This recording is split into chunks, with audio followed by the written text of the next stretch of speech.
Okay, I'll repeat what I said earlier. um, Lived in Central California for 5 years. I don't know how people stay happy there. I don't know either. It's madness.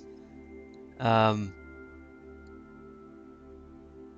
Nice to see you. I was hoping PSVR would be something I'd like.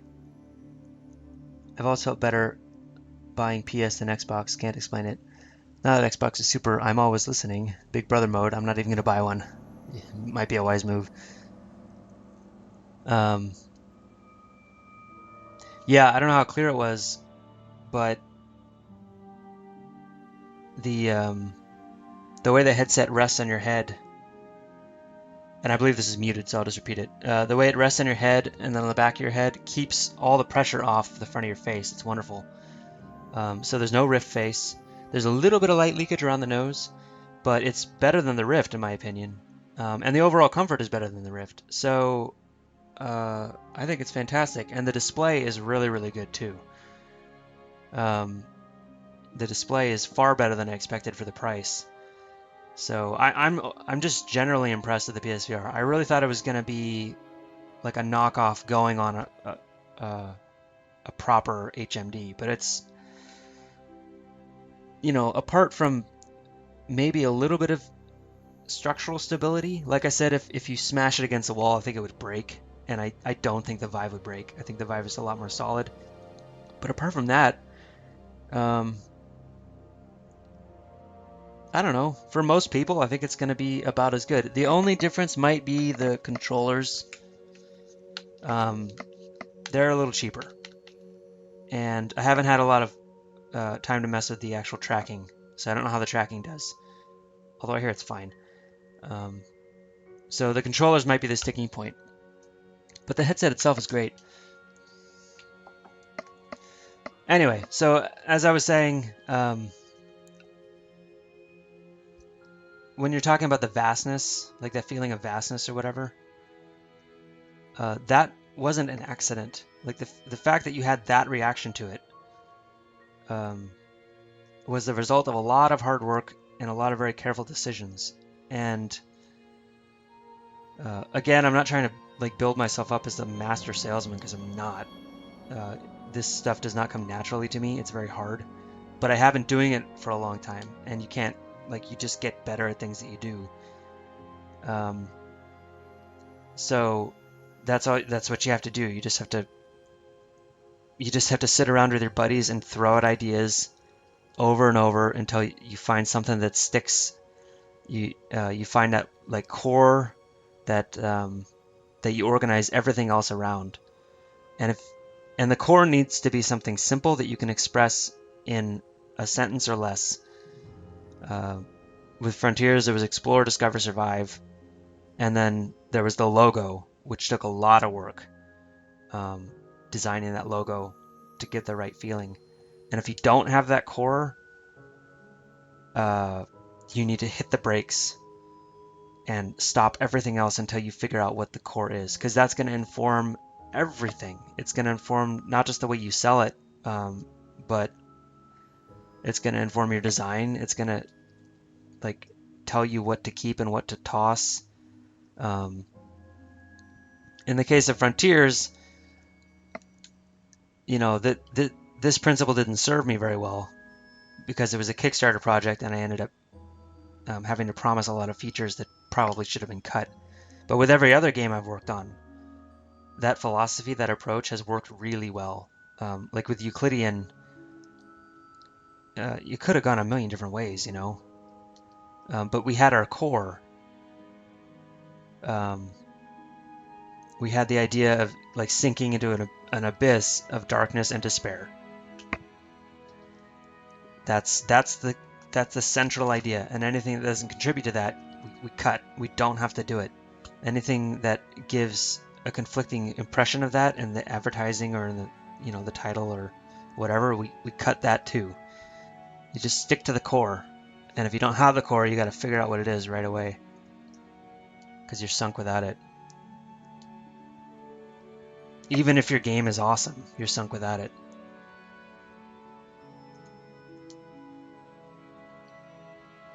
Okay. This structure is a little bit filled out. I'm not getting a ton done today. There's a lot of talking going on.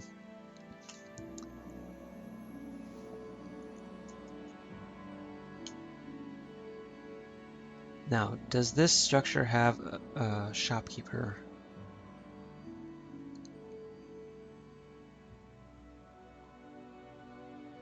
Yes, we do. We have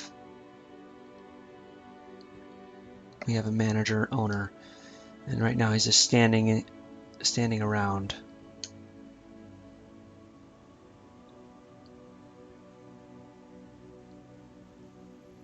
Where can we put? Okay, we'll put him over here.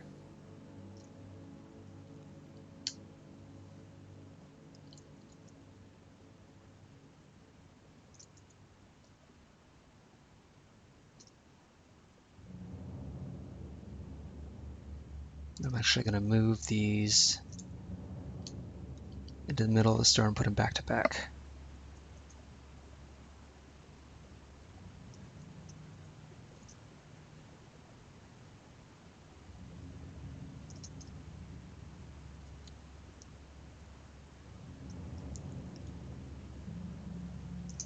The most frustrating thing about trying to sell a game or get the word out there is when you don't have any money to do it, because there are ways to, advertise your game pretty effectively, but they all cost money. And Kickstarter is sort of its own form of publicity, and being on Steam helps a lot too. Like being on Steam, like once your game's released, does a lot of the legwork for you. Because say what you like about the service as a whole, it has a lot of discovery built into it. A lot. I feel like people kind of take it for granted. But there are hundreds of people who just stumble across our games every day. If I was published solely on my website, I would have to be finding people and driving them to the website. I don't have to do that with Steam. But when you're trying to get people to look at a game that doesn't exist yet, that isn't out on Steam yet, that isn't on Kickstarter yet, really one of your only options is money. Like you spend money on various forms of advertising, whether that's like literally advertising, like banner ads, which suck, or more likely going to events. Going to, say, we have them all the time in Seattle. Just like indie developer exhibitions where 10, 20 developers will show up and just show off their game, and there's a little bit of press there. Or getting a booth at PAX or something like that. Like those become really your best bets for getting the word out there. The problem is that this all costs money, and not just a little bit of money. Traveling to one of these places, renting a booth, getting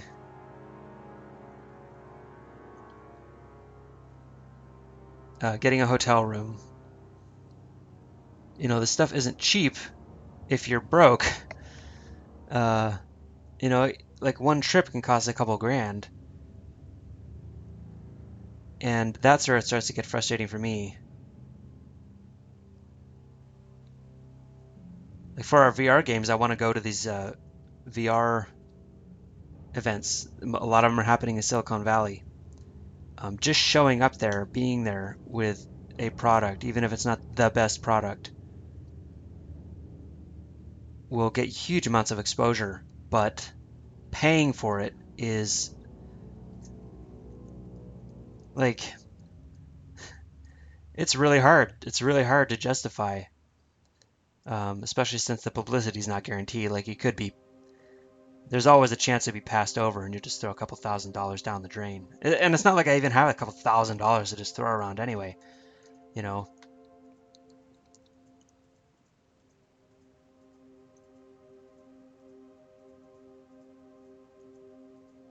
This part is less advice than me just complaining about how difficult it is to get the word out about stuff.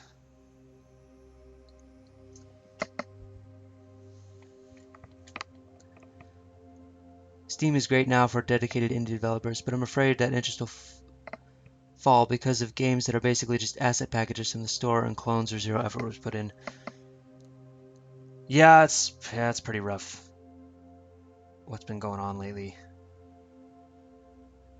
It's not pretty, that's for sure.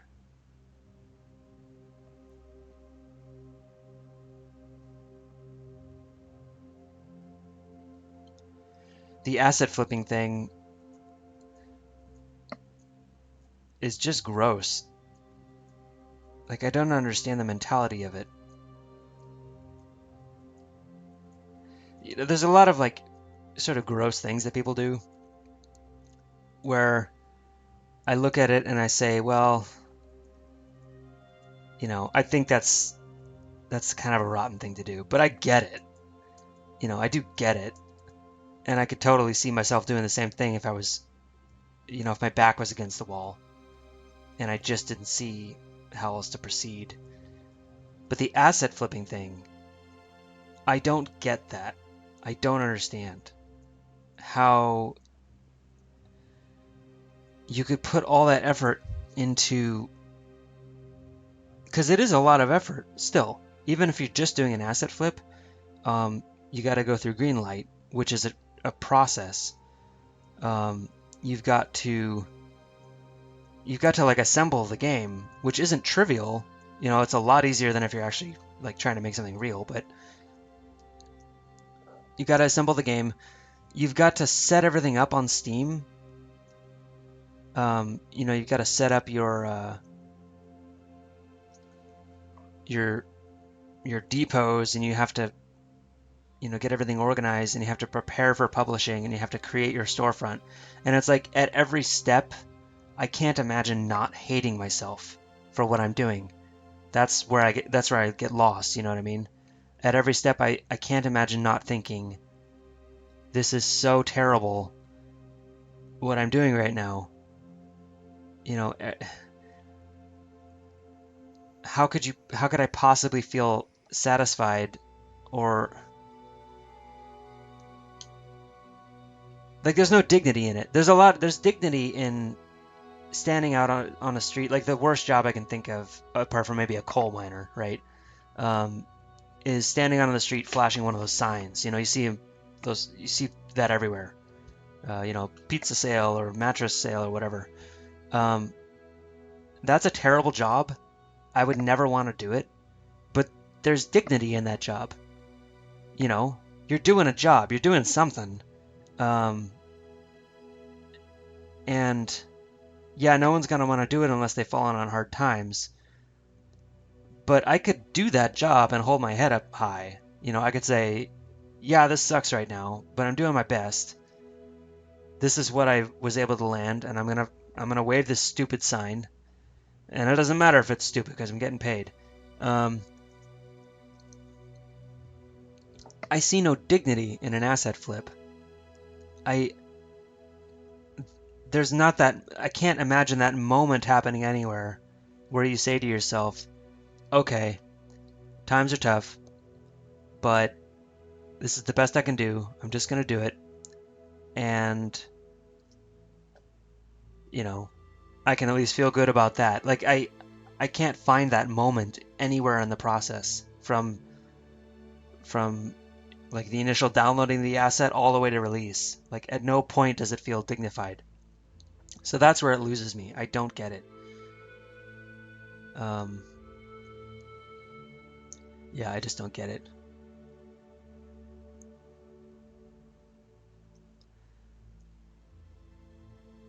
On the other hand,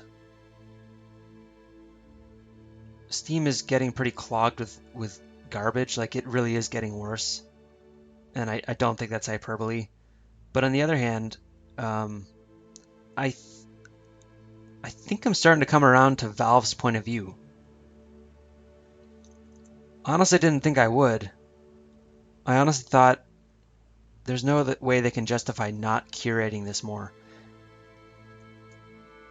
But what I'm noticing is that as more and more of these, garbage asset flips end up on the Steam store page or in Greenlight or whatever, people are getting more and more savvy to spotting them. It wasn't that long ago that people could be taken in by something like that. They didn't even know what an asset flip was. It's just a foreign concept.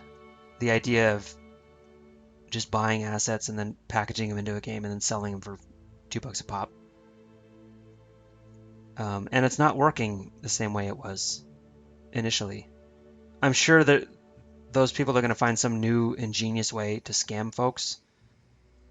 But the Steam, no pun intended, is running out of that particular scam.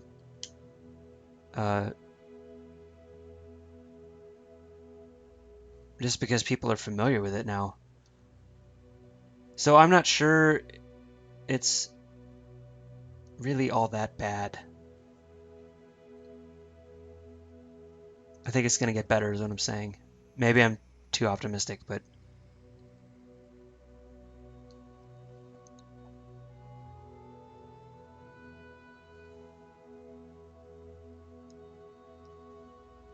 okay.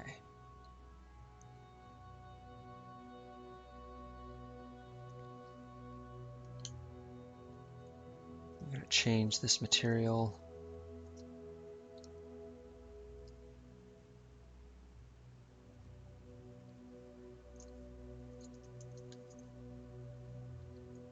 To match the rest. All right, this is not pretty, but it's going to work. At least there's a store now with a shopkeeper, some trunks back there. This is hideous, but whatever. I can always come back to it. All right, I'm going to save that. I've rambled a lot today. I hope I haven't said anything that's going to embarrass me later. The other day, what was it I said? Like I don't even remember what I've just said right now. I don't remember any of the advice I gave because I'm not in a headspace or I'm really paying attention. But the other day I said something like life is suffering and we're all gonna die or something like that, like totally casually. And it wasn't until somebody pointed it out. I think it might have been you, Anti-Human. Somebody pointed it out on the YouTube channel that I realized how depressing I sounded. So hopefully I haven't been, advocating genocide in the name of selling your game or something awful like that. Whoever you gotta kill. You just gotta... If you gotta kill people, you gotta kill people to get your game sold. Well, what can you do? No one can blame you.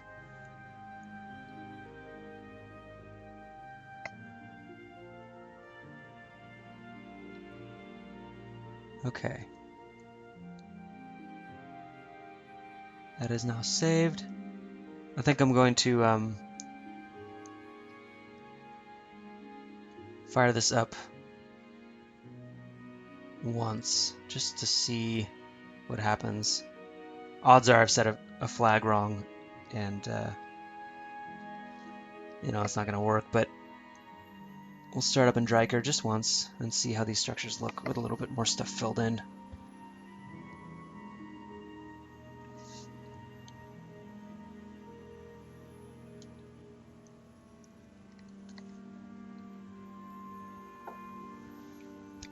Hello, taco sauce.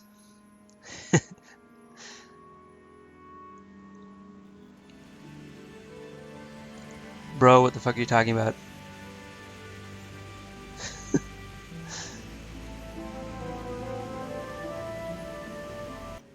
Show us your penis or get the fuck off. No, that's not happening. I think I might have to block taco sauce. How do I do that?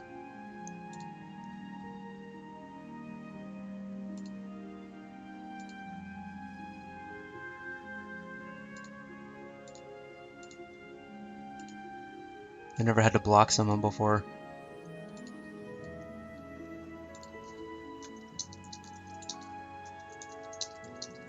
Let's Google it.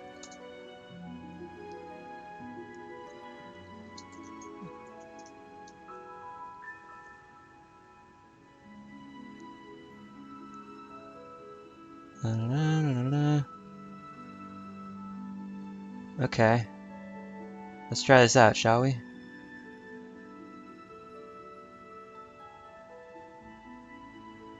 How do I make this stupid thing go away? Go away, you dumb options box. I don't need you.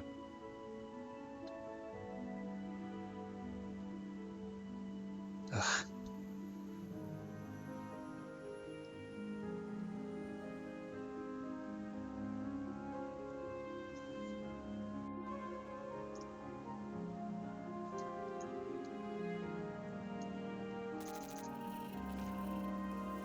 Okay.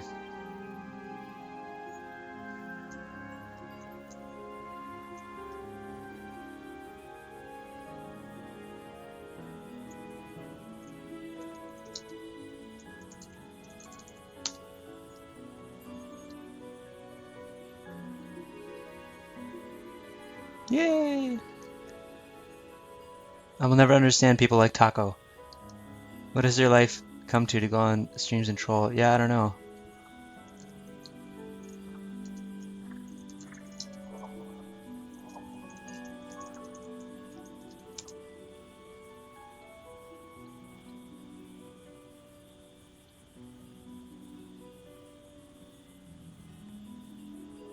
I don't know, maybe I'll have to try it someday. Just go online and mess with people.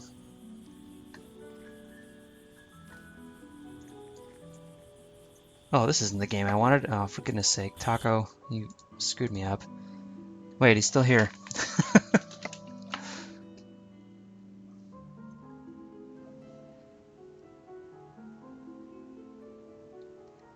think I'm doing it right. Ignore taco sauce 280.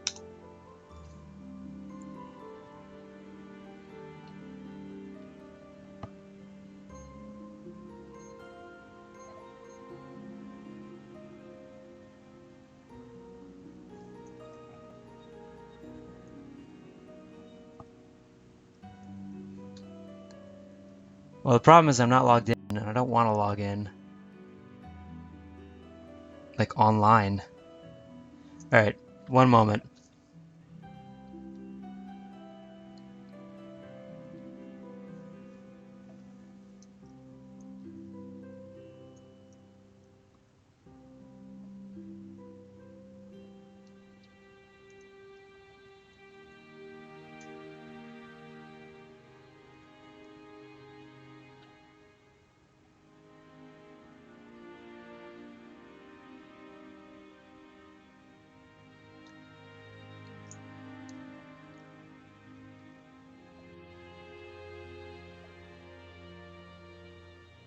Yay! There we go.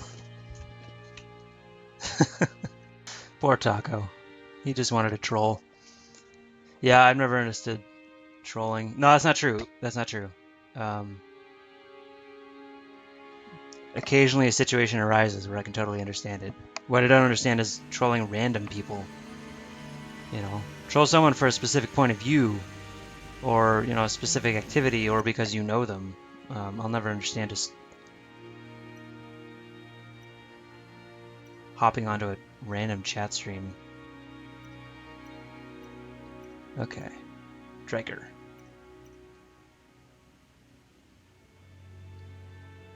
Start game.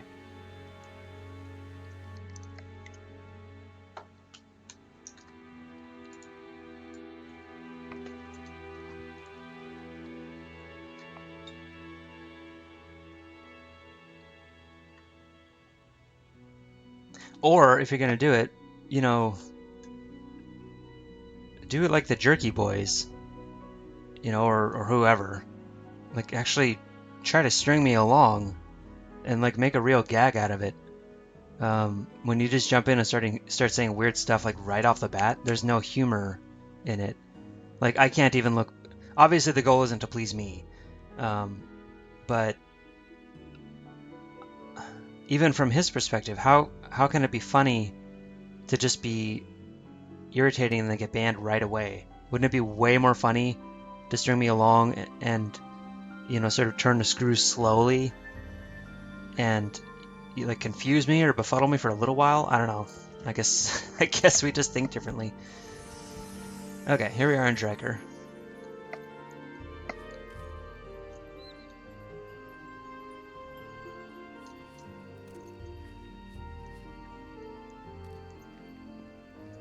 We got the inn.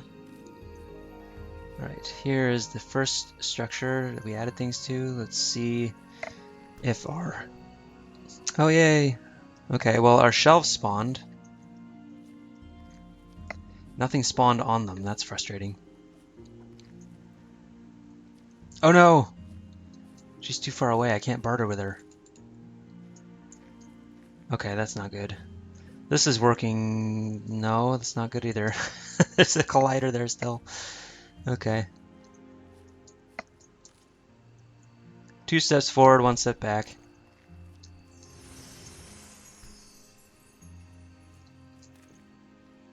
Alright, they're all showing up, and nothing's spawning in them. That's fine.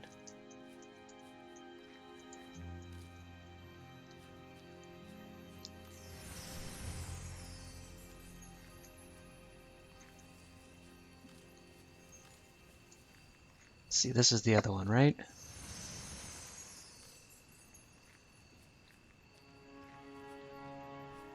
General store.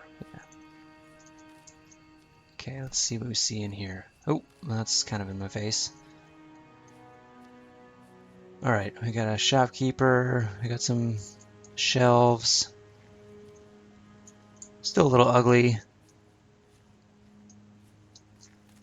That's okay. And what about upstairs? I guess I don't have a staircase inside. That's lame. I need to fix that.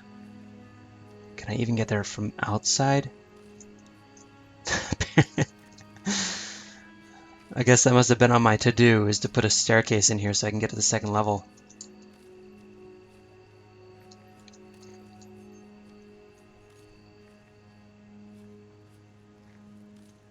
Yeah, it must have been. I can't even get up there. Like, there's definitely a second level up there.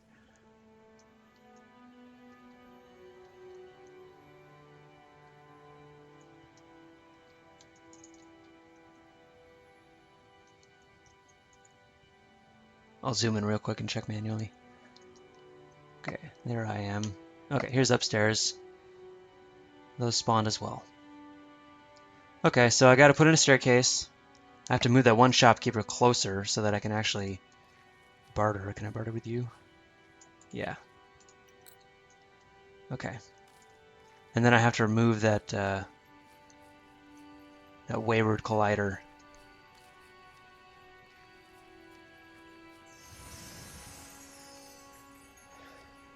And then, last but not least, I have to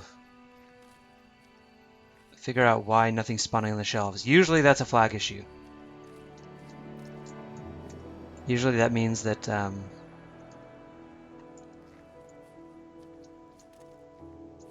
collider there too. Usually that just means that somewhere the flags have been set so that they rule everything out, and it wasn't able to find anything to put on the shelves. It's a problem I've run into a lot with bookshelves, and it's not too hard to fix.